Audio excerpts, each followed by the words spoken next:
उसके बाद गुरुदेव भगवान के साक्षात दर्शन, क्योंकि ये इनका वास्तविक सतलोकीय रूप है। यही है वो कबीर देव, कबीर भगवान, परम अक्षर ब्रह्म, अनंत ब्रह्मांडों के स्वामी, जिनके एक रोम में, एक रोमकूप में 1 करोड़ सूरज, 1 करोड़ चंद्रमा मिला दो, उससे भी कहीं ज्यादा रोशनी, नूर, तेज, आभा, और ऐसे ऐसे 3.5 करोड़ रोमकूप शरीर पर। ये वही तो है कबीर देव, सतगुरु रामपाल जी भगवान, जो अपने तेज पुंज वाले नूरी शरीर को हल्का करके आप और हमसे मिलने के लिए, हमें अध्यात्म समझाने के लिए इस पृथ्वी पर प्रकट हैं। धन सतगुरु उपदेश देवा, 84 ब्रह्मेट ही, और तेज पुंज अन्य दे धरकर, इस विधि हमको भेंट ही। और गरीब पर पट्टन वह परलोक है, जहां अदली सतगुरु सार, और भक्ति हेत से उतरे पाए हम दीदार। और हम लोग भोजन खाने के बाद में जो बड़ी आरती करते हैं, तो शुरू में क्या बोलते हैं? पाया प्रसाद मन भया थीर, और रक्षा करे सतगुरु रूप में सत्य कबीर। तो सतगुरु रूप में वर्तमान में सत्य कबीर धरती पर प्रकट है। तो इनके तो दर्शन मात्र से भी हम लोग ढेर सारे पुण्य के भागी बनते हैं। कबीरा दर्शन साधु का, मुख पे बसे सुहाग। और दर्शन उन्हीं को होते हैं जिनके पूर्ण भाग।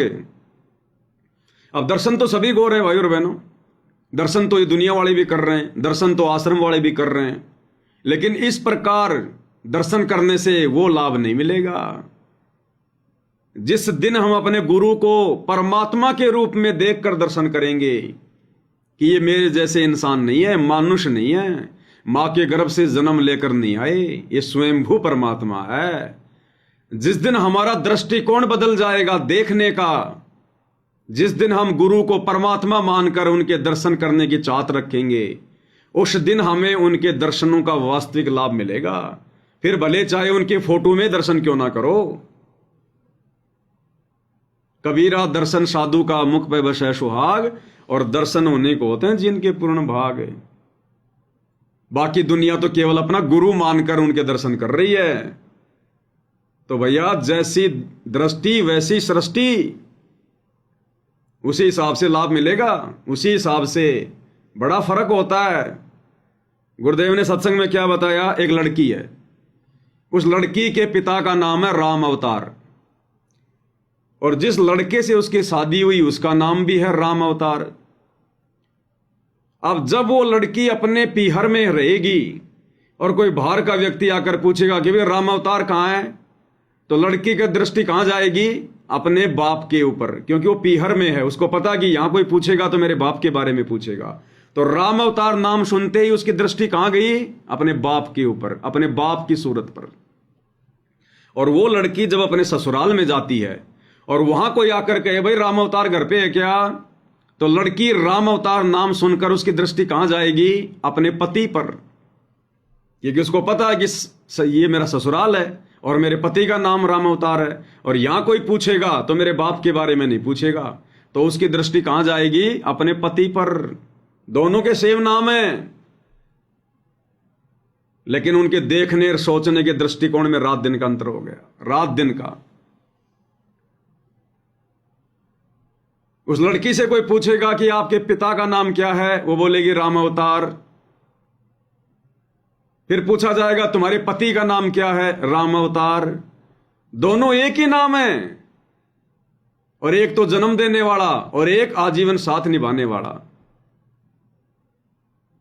तो इसी प्रकार भाई और बहनों, जब तक हम अपने गुरुदेव को खाली अपने गुरुजी की नजर से देखेंगे, एक मानुष मानते हुए देखेंगे, तब तक भाई और बहनों हमें वो वस्तु प्राप्त नहीं हो सकती, हमें उनके दर्शन के वास्तविक लाभ प्राप्त नहीं हो सकते।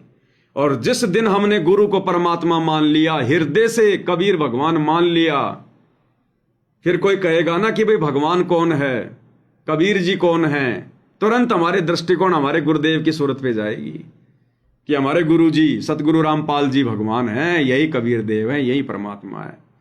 फिर हमें उनके दर्शन के वो लाभ मिलेंगे। तो भाई और बहनों, इतना सारा सब कुछ परमेश्वर हमें जो आशीर्वाद दिया करते थे, उनके दर्शन हुआ करते थे, इतना भक्ति धन हमारा जमा हो जाता है। कोई 2 वर्ष भक्ति करता है, कोई 6 महीने, कोई 1 साल, तो भक्ति धन तो बहुत सारा जमा हो गया। अब ये काल फिर हमारे को कैसे ठगेगा बिना ज्ञान के? उसके बाद क्या होगा अगर उस आत्मा ने मर्यादा तोड़ दी? ये जरूरी नहीं है कि मर्यादा टूटते ही आपको दंड मिलेगा, ये जरूरी नहीं होता। ये बहुत ही कम होता है कि मर्यादा टूटते ही आपके ऊपर कोई आपत्ति आएगी, बहुत ही कम होता है ऐसा। और ये केवल उन्हीं आत्माओं के साथ में होता है जिन आत्माओं का कोई बुरा संस्कार बहुत ही नजदीक होता है। जैसे एक तरफ तो आपका मर्यादा तोड़ना हुआ और दूसरी तरफ आपका वो बुरा समय आना हुआ जो आपके भाग्य में था। परमात्मा जिसको टालना चाह रहा था, उस दुर्घटना को परमात्मा, उस बला को टालना चाह रहा था, लेकिन इधर हमने मर्यादा तोड़ दी। तो मर्यादा तोड़ते ही वो बुरा संस्कार आ गया दूसरी तरफ जो हमारे भाग्य में लिखा हुआ था। अब मर्यादा टूटने के कारण गुरुजी उस समय को टाल नहीं सकते, ये उनका विधान है, उनका नियम है। तो वो चोट हमारे को तुरंत खानी पड़ जाती है। किसी का एक्सीडेंट हो जाता है या कोई मृत्यु हो जाती है, कोई भयंकर कोई बीमारी हो जाती है, तो ये तो बहुत ही कम होता है, बहुत ही कम। ज्यादातर क्या होगा, आपने भक्ति कर ली, 6 महीने भक्ति धन जमा कर लिया और फिर आपने मर्यादा भी तोड़ दी और अभी आपका वो बुरा समय आ नहीं रहा आसपास, तो फिर ये काल जीव को भ्रमित कर देता है कि भैया देखो मैंने तो मर्यादा भी तोड़ रखी है, मैंने तो नाम भी खंड कर रखा है। या फिर मान लो उसने गुरुजी को छोड़ दिया, उसने भक्ति छोड़ दी, या कोई दूसरी भक्ति में लग गया, दूसरे संतों के पास चला गया, तो वो क्या कहेगा कि कुछ नहीं है, सब फालतू की बातें, देखो मैंने तो भक्ति छोड़ रखी है, अरे मैंने तो संत रामपाल जी का नाम भी तोड़ दिया, और देखो मेरा तो बाड़ी बाका नहीं हो रहा, मेरे ऊपर कोई आपत्ति नहीं आ रही। ये सब मूर्ख बनाते हैं, डराते हैं हमारे को। तो गुरुदेव ने बताया कि वो मूर्ख आदमी है, उसने ज्ञान को आधार नहीं बनाया। या कोई दूसरे संतों के पास चला गया और वहां जाकर भी उसको लाभ हो रहे हैं क्योंकि अभी उसका वो बुरा समय नहीं आया, और दूसरे संत की शरण में चला गया और वहां उसको लाभ हो रहे हैं, तो वो ये मान बैठता है कि मेरे को यही गुरुजी लाभ दे रहा है, जबकि लाभ उसको उस पहले वाली भक्ति से मिल रहे हैं क्योंकि उसने गुरुजी की शरण में रहकर बैटरी चार्ज कर रखी है। लाभ उसको उस भक्ति से मिल रहे हैं और उसको काल ने भ्रमित कर दिया कि मैंने तो ये नया गुरु बना लिया ना, अब हो रहे हैं मेरे को लाभ। संत रामपाल जी की भक्ति करते करते तो मुझे कोई लाभ ही नहीं हो रहे थे। और परमात्मा लाभ इसलिए नहीं देता भाई और बहनों, तुरंत इसलिए नहीं देता, अगर लाभ दे दिया तो फिर ये ज्ञान को आधार नहीं बना पाएंगे, फिर ये देखा देखी भक्ति करेंगे। फिर ये तो परमात्मा चाहता कि पहले ये ज्ञान से परिचित हो जाए, पहले ज्ञान को समझे कि मैं शरण में क्यों आया हूं, मेरा टारगेट क्या है। टारगेट हमारा मोक्ष प्राप्ति होना चाहिए, और मोक्ष प्राप्ति के मार्ग में हम उसी समय रुकेंगे जब हमारे को ज्ञान पूरा होगा, और जब ज्ञान पूरा हो जाएगा और मोक्ष प्राप्ति की हमारे को तड़प लग जाएगी, फिर यदि हमारे 1-2 कार्य सिद्ध भी नहीं होंगे तो भी हम फिर अटपट नहीं करेंगे। हमें पता चल जाएगा कि क्या पता गुरुजी की क्या प्रोसीजर चल रही है, क्या पता मेरे भाग्य में क्या घोर संकट आना था जो गुरुजी उसको हल्का कर रहे हैं, उसको टाल रहे हैं। जिस प्रकार गुरुदेव ने उदाहरण दिया ना, एक व्यक्ति का एक्सीडेंट हो जाता है, पैर टूट गया, टांग टूट गई और हॉस्पिटल में आ गया। अब डॉक्टर क्या करेगा? सबसे पहले डॉक्टर खून को रोकेगा, उस ब्लड को रोकेगा, क्योंकि अगर ब्लड बह गया तो वो जिंदा नहीं बच पाएगा। तो डॉक्टर उसके दर्द के ऊपर ध्यान नहीं देता, और वो चिल्लाता है कि डॉक्टर साहब मेरे पैर टूट गए, मुझे दर्द हो रहा है, मुझे बहुत दर्द हो रहा है। लेकिन डॉक्टर उसके चिल्लाट पे ध्यान नहीं देगा। डॉक्टर को पता है ये दर्द तो थोड़ी देर बाद में ठीक हो जाएगा, ये टांग तो बाद में भी जुड़ जाएगी, ये कोई इतनी बड़ी समस्या नहीं है, अगर इसका खून बह गया तो ये जिंदा नहीं बचेगा। इसलिए डॉक्टर क्या करेगा, उस मरीज के दर्द की परवाह नहीं करेगा, वो मरीज क्या कह रहा है नहीं सुनेगा, उसके खून को रोकने का प्रयास करेगा। तो इसी प्रकार भाई और बहनों, यदि हमें थोड़े बहुत लाभ नहीं भी हो रहे हैं भक्ति करते करते, या कम हो रहे हैं, या समस्या ज्यों की त्यों बनी हुई है, तो ये पक्का मान लेना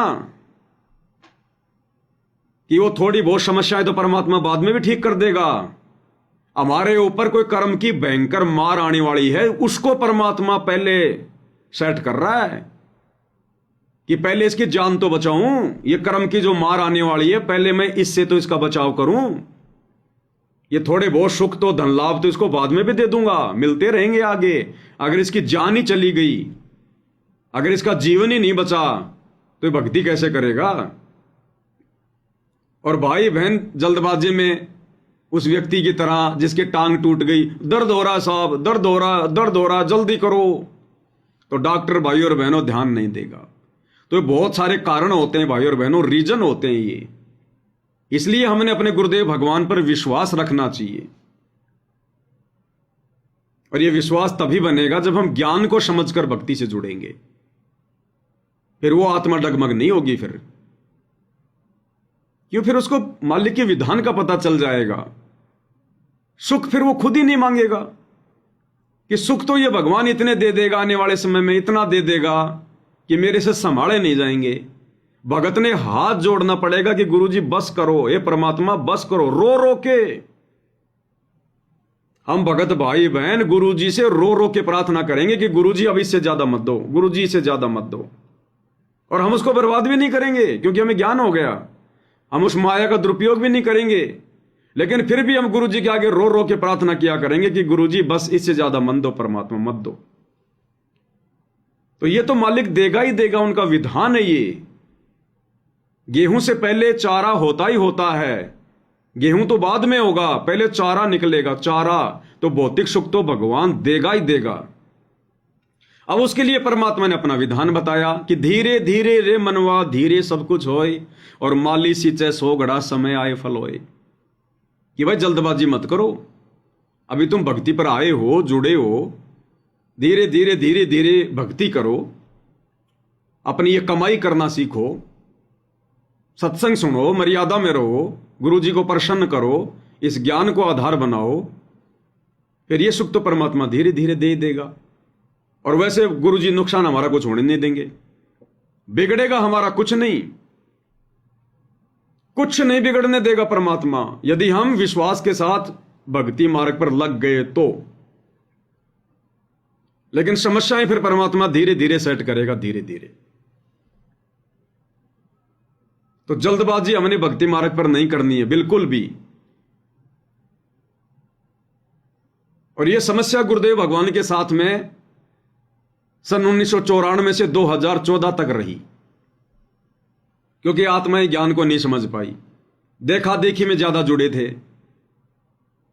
एक ने नाम ले लिया, उसको लाभ हो गए। अब लाभ गुरु जी ने उस समय जानबूझ के दिए, अपनी तरफ से दिए, भगवान ने अपने कोटे से दिए, क्योंकि परमात्मा ने शुरुआत में इस ज्ञान को आत्माओं तक पहुंचाना था। एक बार परमात्मा ने सत्संगों की शुरुआत करनी थी। मालिक को पता था कि यह ज्ञान बिल्कुल सांसारिक ज्ञान से उल्टा, यह तत्व ज्ञान है, यह नहीं समझ में आएगा इनके। जब 1993 में गुरुजी सत्संग करने लगे तो गुरुजी को पता था इस ज्ञान को ये हजम नहीं कर पाएंगे जब तक इनको मीठी गोली नहीं दी जाएगी। तो परमात्मा ने उनके सौ कार्य सिद्ध किए उन भाई बहनों के अपनी तरफ से, जो उनके भाग्य में नहीं था। किसी को प्रेत बाधा है, किसी को भूत पीछे लगा हुआ है, किसी के घर में कोई नशेड़ी है, किसी के घर में कोई नौकरी नहीं है, किसी को रहने को मकान नहीं है, किसी का कोर्ट में मुकदमा चल रहा है, किसी की बेटी को तलाक मिला हुआ है, किसी की भैंस खराब हो रखी है, किसी की फसल नहीं हो रही। तो परमात्मा ने, गुरुदेव भगवान ने जानबूझ के 100 लाभ दिए। तब वो आत्माएं गुरुदेव के चरणों में टिकी रही, केवल ज्ञान को समझकर कोई नहीं टिका उस समय। तो उस समय परमात्मा ने जानबूझ के लाभ दिए ताकि एक बार ये मार्ग आगे चले बढ़े। तो मीठी गोली भी दी गुरुजी ने साथ साथ। अब गुरुजी ने अपनी तरफ से लाभ दिए तो उन आत्माओं ने फिर सत्संगों पे ध्यान देना छोड़ दिया कि बस भाई ये तो बाबा रामपाल जी से नाम ले लिया, बस ऐसे लाभ होते रहेंगे। तो उन्होंने ज्ञान को ज्यादा महत्व नहीं दिया, वो ज्ञान की गहराई में फिर गए ही नहीं कि बस यहां तो नाम लेने से लाभ मिलता है। और उसी बात का फिर ढिंडोरा पीटना शुरू कर दिया अपने रिश्तेदारों को और अपने अड़ोसी पड़ोसियों को। चलो चलो हमारे गुरुजी से नाम ले लो, जैसे कोई सर्कस देखने जाते हैं ना कि चलो चलो तुम भी चलो, गाड़ी जा रही है तुम भी चलो। तो ज्ञान किसी को ढंग से समझ में आया ही नहीं, ना उन भक्तों ने समझा और ना किसी को समझाया। और जैसे घर में लाभ हुआ तुरंत अरे चलो चलो गुरुजी से नाम ले लो, तुम्हारा ये काम हो जाएगा, तुम्हारा वो काम हो जाएगा। और परमात्मा ने उनके भी सौ काम सिद्ध कर दिए। तो भाइयों और बहनों, सन 1994 से लेकर और विशेषकर सन 2010 तक ये जितने भी भगत भाई बहन जो जुड़े हुए हैं, ये ज्ञान आधारी नहीं है। ये गुरु को परमात्मा नहीं मान रहे, ये गुरु को मानुष मानते हैं। इनको गुरुजी ने सौ सुख दिए, इसलिए ये गुरुजी के चरणों से लगे हुए हैं। और यही कारण है आज ये लोग बिल्कुल भी ज्ञान को आधार नहीं बना पा रहे। आज गुरुजी का परिवार कितने कुकर्म कर रहा है, ये कोऑर्डिनेटर कितने कुकर्म कर रहे हैं। सरेआम गुरुजी की मर्यादाओं की धज्जियां उड़ाई जा रही है। नियमों में साफ साफ लिखा है कि भगत ने मोबाइल में वीडियो गेम भी नहीं देखना। और गुरुजी के परिवार ने गेम खेलने के लिए स्टेडियम बना दिया संगत के पैसों से, और संगत बढ़ चढ़ के सहयोग कर रही है। तो कहां समझा इन्होंने फिर गुरुजी का ज्ञान। गुरुजी की मर्यादाओं में है कि हमने राजनीति के आसपास भी नहीं जाना। कौन जीतेगा कौन हारेगा उनके भाग्य पर है, हम बिरानी आग में क्यों पांव दें। इन लोगों ने, गुरुजी के परिवार ने गुरुजी का इनाम ले लेके पीले पर्चे निकाल निकाल के कि गुरुजी का आदेश है, बीजेपी को वोट दो, कभी कांग्रेस को वोट दो, सपोर्ट करो नहीं तो नाम शुद्ध नहीं होगा तुम्हारा। और संगत पीछे पीछे दौड़ रही है। तो कहां ज्ञान समझा। दुनिया भर के कुकर्म आप भाई बहनों के सामने दास रोजाना रखता है। तो भाई और बहनों, उस समय की आत्माएं ज्ञान को नहीं समझ पाई, जिस कारण से बात बात पे अपनी मर्यादा तोड़वा रही है, बात बात पे अपनी मर्यादा। वर्तमान में गुरुदेव ने फिर दया बख्शी 2014 बरवाला कांड के बाद 7 संगतियां शुरू करवा के। ये संकल्प दीक्षा परमात्मा ने इसीलिए तो शुरू करवाई है कि मेरे को भीड़ थोड़ना इकट्ठी करनी है। ये तो मूर्खों का टोल जमा हो गया सारा का सारा। ये तो वही 650 साल पहले वाली बात हो जाएगी फिर। जब तक इनको सुख मिले तब तक तो गुरु भगवान गुरु भगवान। और एक भी काम अगर बिगड़ गया तो गुरु जाओ बाढ़ में, गुरु जाओ बाढ़ में। तो गुरुदेव ने देखा कि ऐसे थोड़ी काम चलेगा, ये सतलोक जाने योग्य तो फिर भी नहीं बन पाएंगे। तब परमात्मा ने ये संकल्प दीक्षा शुरू करवाई कि बच्चों, अभी मेरे हिसार जेल से बाहर आने में समय है, और जब तक मैं बाहर नहीं आता हूं तुम्हारे लिए गोल्डन चांस है। संकल्प ले लो, अच्छे से ज्ञान को समझ लो, अच्छे से मर्यादाओं को जान लो, अपने गुरु की पहचान कर लो, आत्म कल्याण के प्रति अपनी तड़प बना लो। और उसके बाद देखना फिर परमात्मा उन पहले वालों से भी ज्यादा लाभ देगा। उन पहले वालों से भी ज्यादा लाभ उन आत्माओं को जो आत्माएं संकल्प लेकर जुड़ी हुई हैं, क्योंकि उन्होंने ज्ञान को आधार बनाया। वो सुखों के लिए नहीं जुड़े हुए, उन्होंने पहले ज्ञान को समझा कि हमने तो मोक्ष करवाना है, ये सुख तो भगवान बाद में भी दे देगा। हमने तो अपना ये ब्लड रुकवाना है, ये टूटी हुई टांग तो भगवान बाद में भी जोड़ देगा, कोई बड़ी बात नहीं उसके लिए। और ये तो वो परमात्मा भाई और बहन, ये तो नया शरीर दे दे। ये तो वेदों का वेद, डॉक्टरों का डॉक्टर है। ये तो 100 वर्ष की उम्र प्रदान कर दे। यदि प्राणी मृत्यु प्राप्त करके धर्मराज के लोक में चला गया, उसके दरबार में खड़ा है, परमात्मा वहां से अपने भगत को छुड़वा के वापस ले आए और 100 वर्ष की आयु प्रदान कर दे। इस गुरुदेव भगवान की वेदों में यही तो महिमा लिखी हुई है। परमात्मा कह रहा है कि यदि वो मर भी गया है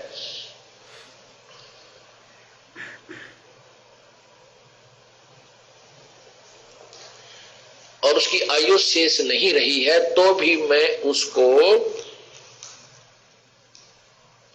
उस मृत्यु देवता से भी छुड़वा लाऊं, भगवान कहते हैं ये, क्योंकि वेदों में पूर्ण परमात्मा की महिमा है। और जो महर्षि दानंद के जो कट्टर अनुयायी बन गए, उन्होंने महर्षि दानंद की ही उस सोच को प्रबल रखा, जिसकी नकारात्मक सोच है। ना आध्यात्मिक ज्ञान था महर्षि दानंद जी को, ना कोई खगोल भूगोल का ज्ञान था। क्योंकि महर्षि दानंद जी कहते हैं सत्यार प्रकाश के समोल्लास नंबर 7 में कि साधक के भक्ति करने वाले के पाप अक्षमा नहीं होते, जबकि यजुर्वेद अध्याय नंबर 8 के मंत्र 13 में 7 बार लिखा है भगवान की महिमा में कि पूर्ण परमात्मा अपने साधक के घोर पापों का विनाश कर देता है। इससे सिद्ध है कि महर्षि दानंद को वेद ज्ञान बिल्कुल नहीं था, केवल वो एक संस्कृत भाषा के जानकार थे और भाषा का काम केवल अपने विचारों को दूसरे तक पहुंचाना होता है। और वो वेद ज्ञान से अपरिचित होने के कारण भी सत्य संदेशा जो वेदों का है वो जनता तक नहीं दे सके, अपना भी जीवन व्यर्थ किया और लाखों लोगों को बर्बाद कर चले गए। तो आज हमें वो आध्यात्मिक वेद मिला है, वो सतगुरु मिला है जो धर्मराज के दरबार से भी अपने भगत को छुड़वा कर वापस पृथ्वी पर लाकर 100 वर्ष की आयु प्रदान कर दे। फिर बताओ, ये छोटे मोटे सुख देना, ये लाभ देना, घर में कोई नौकरी देना, कोई भूत प्रेत की बाधा ठीक करना, ट्यूबवेल में पानी वगैरह कर देना, ये कौन सी बड़ी बातें हैं गुरुदेव भगवान के लिए? ये सुख तो परमात्मा आजीवन देगा, हमारे को आजीवन देगा। अगर हमें ये भक्ति करते करते इस गंदे लोक में भी सुख नहीं मिले, तो बताओ फिर हम क्या उम्मीद करेंगे कि भगवान हमारे को सतलोक में सुख देगा? ये तो आम व्यक्ति कहता कि जिसका ये लोक सुखी नहीं, उसका परलोक कहां से सुखी हो जाएगा? तो हमने ये कैसे सोच लिया कि भगवान सुख नहीं देगा? ये तो सुख का सागर है, सुखों का भंडार है। ये परमात्मा तो वो सुख देगा आने वाले समय में भाई और बहनों। हमारे से इन सुखों को संभाला नहीं जाएगा। और एक समय ऐसा भी आ जाएगा भाई और बहनों, जब ये ज्ञान हम साथ साथ लेकर चलेंगे ना, ज्ञान को आधार बनाकर, एक समय भाई और बहनों वो भी आ जाएगा, हम इन सुखों से दूर हटने के लिए गुरु जी से प्रार्थना करेंगे। आज तुम सुख मान रहे हैं अज्ञानता में, मूर्खता में, मन में चाहता है हमारे, भले कोई मुंह से ना कहे, लेकिन मन में तो क्या चलता रहता है। और एक समय भाई और बहनों वो भी आएगा, हम गुरु जी से हाथ जोड़ेंगे, प्रार्थना करेंगे कि गुरु जी मेरे को तो मिर्च रोटी दे दो, बस मिर्च रोटी, और परमात्मा रहने के लिए झोपड़ी दे दो। मालिक मेरा तो इन पत्थरों के मकानों में भी वो आनंद नहीं आ रहा, परमात्मा मेरा तो मन नहीं लगता इन पत्थरों में, ये मालिक झोपड़ी दे दो। वो समय आएगा भाई और बहनों। क्यों आएगा? क्योंकि इस ज्ञान को आधार बनाने से और भक्ति मर्यादाओं में रहकर करते रहने से हमारे दिलो दिमाग में, हमारी सोच में, हमारे विचारों में, हमारे शरीर में भाई और बहनों परिवर्तन होना शुरू हो जाएगा। परिवर्तन, हमारी व्यवस्था को गुरुजी चेंज करना शुरू कर देंगे, हमें पता ही नहीं चलेगा धीरे धीरे हमारे अंदर क्या बदलाव हो रहे हैं। हमें अच्छे भी नहीं लगेंगे मकान, जिस मकान में टाइल लगी होगी, चिप्स लगी होगी, मार्बल लगा होगा, दुनिया भर की चित्रकारी लगी होगी, हमारा उस मकान में मन नहीं लगेगा, हमारा सुमरण भी ढंग से नहीं होगा उस मकान में। और भगवान से यही विनती करेंगे, भगवान एक कच्चा मकान दे दे मालिक। हमें वो पुराने दिन याद आएंगे हमारे बचपन के, कि हमारे बाप दादा वो कैसे रहा करते थे, कैसे उनके मकान हुआ करते थे। और ये नौकरियों में, ये नौकरियां वगैरह जो आज ये नौकरी मांग रहे हैं ना भगवान से, मेरा काम धंधा चल जाए, मेरा बिजनेस चल जाए, हम हाथ जोड़ेंगे गुरुजी से कि गुरुजी ये नौकरी फोकरी बाढ़ में जाए। ये दुनिया भर का जो दिमाग लगा रहे हैं ना आज हम 2 रुपए के 4 रुपए बनाने में, ये छोड़ देगा भगत कि बाढ़ में जाओ। परमात्मा छोटा मोटा धंधा दे दे कोई, बस 2 टाइम की रोटी मिल जाए और आपका भजन हो जाए। वो स्थिति आएगी भाई और बहनों, एक दिन हमारी वो स्थिति आएगी। ये ज्ञान ही ऐसा है, ये मार्ग ही ऐसा है भगवान का। दास तो अपनी बता रहा भाई, और मुझे जो महसूस हो रहा दास वो बता रहा है, बाकी मुझे क्या पता। लेकिन मेरे साथ में जो बीत रही है, मेरे साथ में जो अनुभव हो रहा है, हालांकि दास के पास है भी कुछ नहीं कि भाई भगवान ने मेरे को कोई बहुत बड़ा कोई धन्ना सेठ बना दिया होगा, कुछ नहीं है, कुछ नहीं। लेकिन वर्तमान की जो परिस्थितियां हैं मेरे सामने, जो सेवा मुझसे परमात्मा ये करवा रहा है, इस सेवा के तहत भाई और बहनों शहर में रहना मेरी मजबूरी है। नहीं, मैं शहर में 1 मिनट भी नहीं रुकूं, 1 मिनट भी। दम घुट रहा भाई और बहनों मेरा भी यहां पर दम। ना किसी से बोलना, ना किसी से चलना, ना कोई रिश्तेदारी, ना कोई गपशप मारना, ना कोई फिल्में देखना, ना फालतू में घूमने के लिए जाना। बताओ फिर शहर में क्यों रह रहे हैं फिर हम? अरे शहर में आदमी क्यों रहता है कि खाएंगे, कमाएंगे, ऐश करेंगे, बच्चे पढ़ाएंगे, बच्चों को बड़ी बड़ी कोचिंग देंगे, नौकरियां लगाएंगे। अब ना तो हम बच्चे पढ़ा रहे, ना बच्चों को हमने नौकरी लगानी, ना हमने कोई कोचिंग करवानी, ना हम कोई फिल्में देखने जाते, ना कोई सांग सिनेमा देखते, ना कहीं घूमने जाते, ना हमारे कोई फालतू के यार दोस्त रिश्तेदार। बताओ फिर शहर में क्यों पड़े हम? फिर फालतू में मकानों का किराया, लाइट का इतना बिल, मिट्टी भी यहां पर मोल आती है। तो दास भाई और बहनों बिल्कुल उब चुका है। और दास की ये हृदय से इच्छा है कि परमात्मा आप अंतर्यामी हो, मैं क्या बोलूं, आप तो बेजुबानों की भी भाषा जानते हो परमात्मा। बोलने से पहले भी हम क्या शब्द बोलेंगे वो भी आप जानते हो परमात्मा। बस मालिक ऐसी व्यवस्था कर दो कि बस 2 टाइम की रोटी सूखी दे दो, चाहे चटनी की भी जरूरत नहीं परमात्मा, चटनी की भी जरूरत नहीं है, बस सूखी रोटी मिल जाएंगी, वो भी बहुत है आपके दास के लिए। और परमात्मा शांति से भजन बन जाए अपना। तो वो समय आएगा भाई और बहनों। दास कई बार रोता है गुरु जी के, जो है गुरुदेव भगवान के चरणों में बैठकर, जब परमात्मा के जब हम चरण सेवा करते हैं तो दास और तो कुछ मांगता नहीं, मांगने को कुछ है ही नहीं। यहां भगवान ने बता दिया कि कोई मूर्ख होगा जो मांगेगा। यहां की कोई वस्तु मांगने वाला तो महामूर्ख आदमी होगा। क्या मांगू कुछ थिर ना रहाई, देखत नैन चल्या जग जाई, 1 लख पूत 1.25 लाख नाती, उस रावण के दीवाना बाती। क्या मांगेंगे हम? यहां क्या मांग लेंगे हम? उतना तो मांग नहीं सकते, हमें शर्म आ जाएगी।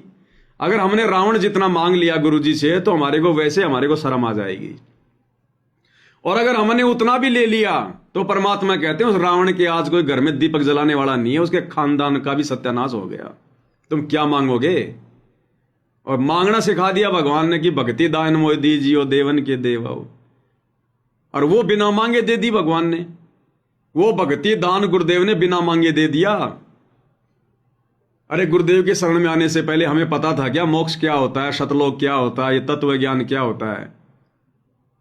तो हमारे तो दिलो दिमाग में भी नहीं थी भक्ति, ये सोच। हम तो इन मंदिरों में जा जाके 100 रुपया चढ़ा कर 5,000 रुपए की चीज मांगा करते थे।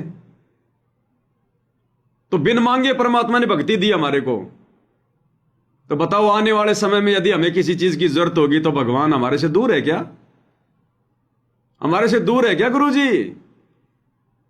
अगर मर्यादा में हैं, भक्ति कर रहे हैं, परमात्मा के अनुसार चल रहे हैं, तो जिस जायज वस्तु की हमें आवश्यकता होगी उसके भरोसे नहीं रहने देगा परमात्मा। और नाजायज के लिए चाहे कितने पैर पीट लो, परमात्मा देगा नहीं, जिसका मोक्ष करना होगा। और यह ज्ञान होने के बाद फिर नाजायज तो कोई नाजायज ही मांगेगा। जो नाजायज होगा ना, नाजायज कौन? जो काल का जीव होगा और भक्ति करने का ढोंग कर रहा है। नाजायज वस्तु तो केवल वो ही मांगेगा संसार की, जो है वो देखा देखी। तो आवश्यकता के अनुसार देगा भगवान। फिर क्या मांगे इस भगवान से? तो एक समय ऐसा भी आएगा भाई और बहनों, बिन मांगे देगा परमात्मा, बिन मांगे। मांगे मिले ना लोहा और बिन मांगे मिले मोती, परमेश्वर वो कर देगा। तो इसलिए गुरुदेव भगवान ने 7 संगतियां शुरू करवाई और ये संकल्प दीक्षा की प्रोसीजर शुरू करवाई कि मेरा ज्ञान समझ में आ जाएगा, फिर इनके पास मांगने के लिए भक्ति के अलावा दूसरी चीज बचेगी नहीं। ये सरमाया करेंगे कि क्या मांगे गुरु जी से, गुरुजी तो मना करते हैं ये चीजें मांगने के लिए, और क्यों चाहिए फिर हमें? जब एक दिन हमने यहां से जाना है सब कुछ छोड़ छाड़ के, एक सुई की नोक भी हम लेकर नहीं जा सकते, फिर हम जोड़ के भी क्या करेंगे? हमारे काम की भी क्या वो चीजें? भगवान ने भजन दे दिया तो भोजन भी देगा, और भोजन चाहिए शरीर को चलाने के लिए, पहनने के लिए हमारे को ये कपड़े चाहिए। अब वो दिखावा, आडंबर, पाखंड, दुनिया भर की वो परंपराएं, रीति रिवाज, फालतू की मर्यादा, वो तो है नहीं हमारे पास अब। ना अपने को किसी के बात में जाना, ना छुच्छक भरना, ना कोई दुनिया वालों की तरह ब्याह शादी करना, ना कोई घोड़ा बाजा, कोई बैंड की हमने कोई आवश्यकता, ना बच्चों का जन्मदिन मनाना।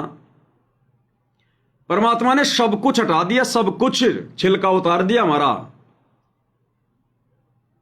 तो बताओ फिर हमारे को भजन और भोजन, दो चीजों की आवश्यकता तो है, और जिसने भजन दे दिया फिर भोजन की जिम्मेदारी भी तो उसी की है। अरे मालिक कहते हैं, पो पाटी पकड़ा भया जागी जी आजून, सब कामों को देत है चौं समाना चौन। यही गुरु जी, यही कबीर भगवान चीटी को कण, हाथी को मण, उसकी आवश्यकता के अनुसार तीनों लोकों में प्रवेश करके खिला रहा है।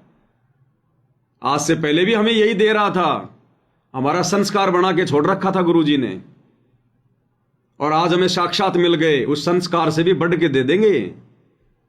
लेकिन परमात्मा हमारे को काल के जाल में नहीं फंसाना चाहते, जाल से बाहर निकालना चाहते हैं। ये माया तो परमात्मा ने भगत के पैरों की बेड़ियां बताई। तो बताओ, बाप हमें फंसाएगा या फिर हम फंसे हुए को निकालेगा? और यदि हमें ज्ञान हो गया कि हम फंसे हुए हैं, फिर हम अपने भगवान से फालतू में चीजें मांग मांग के यहां पर और ज्यादा फंसेंगे, या अपने बाप के मिशन के अनुसार शांत होकर, चुप होकर, भक्ति करके, मन को मारकर, जीवित मरकर यहां से निकलने का हम प्रयास करेंगे? तो समझदार आत्मा नहीं मांगेगी।